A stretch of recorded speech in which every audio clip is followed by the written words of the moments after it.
మీరు నిజంగానే ఒక రైట్ పార్ట్నర్ ని ఎంచుకోవాలి అనుకుంటే, మీ మెరిటియల్ లైఫ్ లో గొడవలు ఉండకుండా లేదా ఉంటే తక్కువగా ఉండేలా చూసుకుంటే, మీ పార్ట్నర్ ను మ్యాట్రిమోనియల్ సైట్స్ ద్వారా అస్సలు ఎంచుకోకండి. ఈ ప్లాట్ఫామ్స్ లో చాలా స్కామ్స్ జరుగుతున్నాయి. ఇలాంటి సైట్స్ లో చాలా మంది అబ్బాయిలు అమ్మాయిలు ఫేక్ ప్రొఫైల్స్ క్రియేట్ చేస్తున్నారు. అబ్బాయికి అమ్మాయికి ఏజ్ తక్కువ అని చూపించడం, లేదా ఇద్దరిలో ఎవరికైనా ఏదైనా హెల్త్ రిలేటెడ్ ఇష్యూస్ ఉంటే దాన్ని హైడ్ చేయడం, లేదా వాళ్ళకి ఆల్రెడీ పెళ్లిళ్ళు అయి డివోర్స్ అయి ఉండడం దాన్ని చెప్పకపోవడం. చాలా మంది ఈ సైట్స్ లో అట్రాక్టివ్ గా మాట్లాడి డబ్బులు వసూళ్లు కూడా చేస్తున్నారు.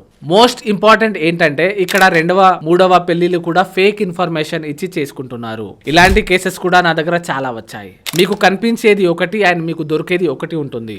ఇలాంటి సైట్స్ పై చాలా కంప్లైంట్స్ ఉన్నాయి. మీరు చేసుకున్న వాళ్ళు ఫేక్ అని మీరు రియలైజ్ అయ్యే లోపు చాలా ఆలస్యం అయిపోతుంది. పెద్దలు కుదిరించిన వివాహం అయితే లేదా మీరు లవ్ మ్యారేజ్ అయినా అది 100% స్ట్రాంగ్ గా నిలబడుతుంది అని నేను చెప్పలేను. కానీ ఈ మెరిటియల్ సైట్స్ లో చేసుకున్న దానికంటే అది చాలా అంటే చాలా బెటర్. మీరు మోసపోకుండా ఉండవచ్చండి. ఈ విషయాన్ని పెళ్లి చేసుకోబోయే వాళ్ళతో షేర్ చేసి లా తెలుసుకోండి. మీకు మీరే లాయర్ అవ్వండి. ఇలాంటి ఇంకా లీగల్ విషయాల కోసం మీ లీగల్ గురువును ఫాలో చేయండి. Thank you.